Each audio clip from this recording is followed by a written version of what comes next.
Então, aqui nós temos uma variável imutável do tipo stateflow de dados e recebendo o que está vindo aqui da nossa variável privada. Esse estado aqui, nós vamos usar ele onde? Aqui na tela. Isso é um coletor de informações. Esse coletor é necessário estar aqui para que a gente possa acessar as mudanças em tempo real. Tem uma variável chamada observa a tela, porque a variável vai exatamente fazer isso, vai observar as mudanças. A gente usa também aqui um by, que é um delegate. Então, aqui dentro, esse estado vai ser muito usado. Então, aqui eu tenho um estado, né, que está coletando as mudanças que estão acontecendo. Então, esse aqui é o primeiro campo que a gente tem na tela, que é o campo de novo nome. Então, novo nome, o que é que a gente faz? Dentro do Outline Text Field, que é justamente um campo, estou criando um campo nessa tela, a gente passa dentro dela o quê? Um value, e está recebendo quem? Está recebendo o estado, né, dessa tela, e contém a nossa classe de dados. Eu estou recebendo aqui, passando aqui esse estado, ó, estou passando esse estado dentro do value, acessando o novo nome. Novo nome ainda é vazio nessa posição que eu estou colocando ele. Então, value recebe observar a tela, que é o estado, ponto novo nome, que é um objeto da classe. Né? Eu estou acessando o valor original ainda.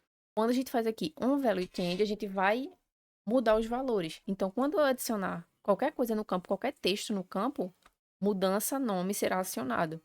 Mudança nome é quem? É esse método aqui, ó. Mudança nome será acionado. Vamos supor que nesse campo eu quero digitar o nome Rochelle. O que é que eu vou fazer? Quando eu digitar o nome Rochelle, quem vai ser acionado? Mudança de nome. Mudança de nome será acionado e esse valor aqui, ó, valor 1 é o meu parâmetro que eu tenho lá dentro do meu método, ó. Valor 1. Então, quando eu digitar Rochelle, valor 1 vai receber esse nome e vai tratar aqui dentro. It é esse novo valor. Então, it será o Rochelle. E mais abaixo, o que é que eu tenho aqui? Eu tenho um label. Ele indica o que o campo é.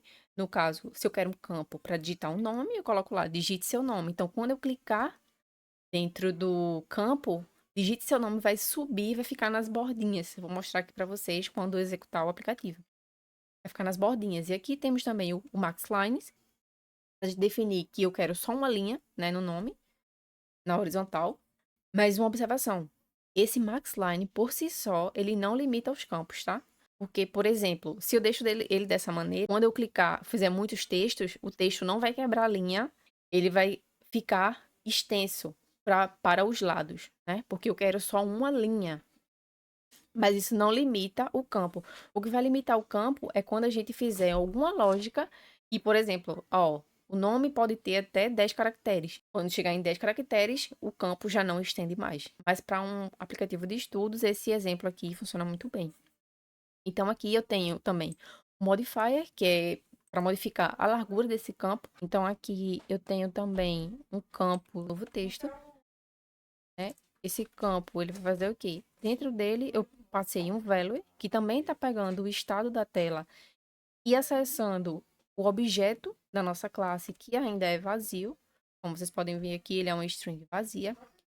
Quando eu passo aqui o onValueChange, vai fazer a mesma coisa que eu fiz acima.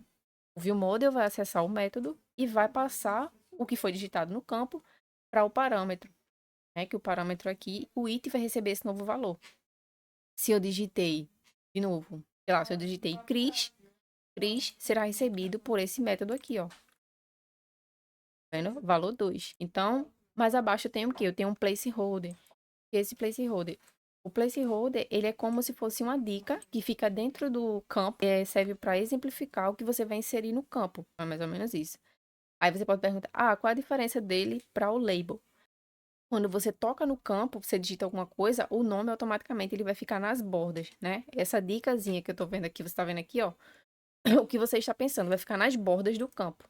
E o placeholder ele fica dentro dos campos. E aqui eu tenho um modificador de largura e também de altura para o meu campo. E aqui também estou definindo o número de linhas que eu quero. Max line recebe 5. Então eu posso escrever aqui até 5 linhas. Aqui mais abaixo eu criei um row, fiz alinhamentos horizontais para que eu possa posicionar o meu botão, né? Eu não queria que o botão ficasse no meio, eu queria que o botão ficasse ao lado. E aqui tem os botões. Para explicar esse botão aqui, Eu vou primeiro explicar para vocês o que ele faz e depois eu vou explicar partes por partes, porque está acontecendo aqui três coisas diferentes. Esse botão, no geral, o que é que ele vai fazer? Ele vai salvar informações, limpar os campos e vai habilitar ou desabilitar de acordo com a ação que você fizer, né? Por exemplo, inicia assim, ó. Esse botão vai salvar as informações e depois de salvar, ele vai limpar. Até aqui, tudo ok, né? Como a gente já viu como é que tá os métodos lá. Então, quando eu clicar, salvando dados em novas cópias será acionado e limpar campos também será acionado. Mas antes disso, já está acontecendo uma coisa que é o enable aqui, ó. O enable e o text já estão sendo executados. Por quê? Porque eu coloquei uma lógica aqui, ó, dentro do text, que se observar a tela, ponto, visibilidade do botão, para a gente saber o que acontece, a gente tem que vir aqui na nossa classe de dados, ó. Inicialmente, a visibilidade do meu botão é falso. E falso quer dizer que ele não está habilitado, né? Ele está desabilitado inicialmente. Então, inicialmente, se ele estiver desabilitado, ele vai mostrar um texto. E quando eu digitar algo no campo, ele vai mostrar outro. Ele já inicia no else, né? Ele inicia desabilitado, com falso. Mas a partir do momento que eu digito alguma coisa no campo, então eu já posso salvar. Então, o enviar aparece. Então, essa lógica é bem legal. E ainda pode ser melhorada. Eu percebi uma coisa que tá para fazer aqui. Por exemplo, quando eu digito em um campo, na verdade, o botão já habilita. E já pode enviar. Qual era a lógica que eu poderia fazer? Ó, se os dois campos não estiverem preenchidos, não habilite o botão. Seria mais seguro, né? Porque, por exemplo, eu não quero enviar só o nome. Eu preciso enviar as duas informações, que é o nome e o que eu estou pensando. Mas dessa forma que eu fiz aqui, ela tá fazendo o quê? Tá? A partir do momento que eu digito, o botão já habilita. Então a lógica já é acionada imediatamente. A gente usa essa lógica aqui atrelada ao enable, que é justamente para fazer essa habilitação e desabilitação do botão. Ó, se a gente clica aqui em cima dele, dá para ver mais ou menos como é que ele funciona. Ó. Enable controla o estado desse botão. Quando falso, o componente não vai responder à entrada do usuário. Se eu clicar, não vai acontecer nada enquanto ele estiver falso. Ele controla o estado de ativação desse botão. Quando definido como falso, esse componente não responderá à entrada do usuário e aparecerá visualmente desativado e desabilitado para serviços de acessibilidade. Ele vai iniciar falso, ou seja, vai iniciar cinza, né? Se eu clicar, não vai acontecer nenhuma ação, porque ele não responde à entrada do usuário enquanto estiver falso, mas a partir do momento que eu digito algo no campo, ele já habilita e troca o texto. Então, inicialmente, ele começa no else, com digite algo. Quando eu digitar algo, enviar vai aparecer no texto do botão. Então, o enable funciona dessa forma. O botão está funcionando assim: salva as cópias, limpa os campos e habilita ou desabilita o botão. E aqui, né, eu acabei não explicando o parâmetro aqui de view model, né? A gente tem que ter a gente cria o view model aqui, né, para gerenciar os estados e tudo mais, e a gente tem que passar ele como parâmetro na nossa função, um parâmetro chamado view model, que vai herdar do view model mudanças, que é justamente esse view model aqui que a gente criou, com toda a lógica, com todos os métodos dentro, e vai receber um view model padrão, né? Isso a gente precisa passar no parâmetro da função, sempre que a gente tiver um view model separado para gerenciar esses estados. Então, você não pode esquecer, porque senão você não vai conseguir usar aqui na tela nada que tenha dentro do ViewModel se você não chamar ele aqui como parâmetro.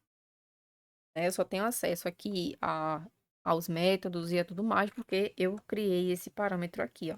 Então, para resumir, o que é que a gente tem nesse exemplo? A gente tem uma classe de ViewModel, né, que guarda os estados e os métodos que a gente vai usar na nossa tela. Na tela eu tenho o quê? Eu tenho um coletor que está captando todas as informações que tá vindo, que estão sendo feitas lá no ViewModel. Então a gente coleta e atualiza aqui na tela.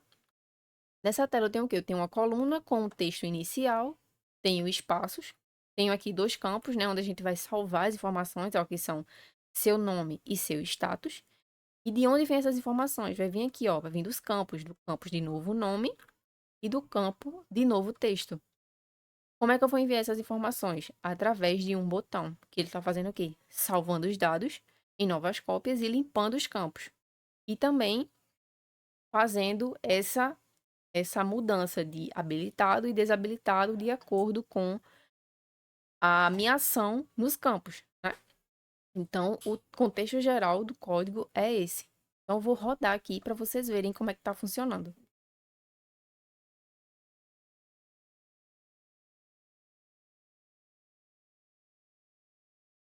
Aqui é a nossa coluna texto. Aqui são os valores, né? São os espaços, né? Reservados para receber o que vem daqui. Ó, o nome vem para cá e o status vem para cá. Inicialmente, o botão cinza é falso. Com o nome digite algo. Então, a partir do momento que eu digitar algo aqui, ó, Lisa, tá vendo? E o que aconteceu aqui por trás, como eu expliquei lá dentro dos métodos, a gente tá pegando cópias vazias e criando outras cópias para armazenar cópias que já têm valores dentro delas. No caso aqui, eu tô pegando a cópia do nome, que é vazio, e passando aqui dentro novo nome, que contém um valor, né, que agora é Lisa Dev. Status a mesma coisa. Status inicialmente é vazio e dentro de status eu passei quem? Uma nova cópia, né, com um novo status que continha um valor. Então, esses valores foram armazenados aqui e os campos foram limpos de acordo com a ação lá do botão. Falei para vocês. Então, quando os campos são limpos aqui, outras cópias já foram criadas, né, e são cópias vazias. Então é isso.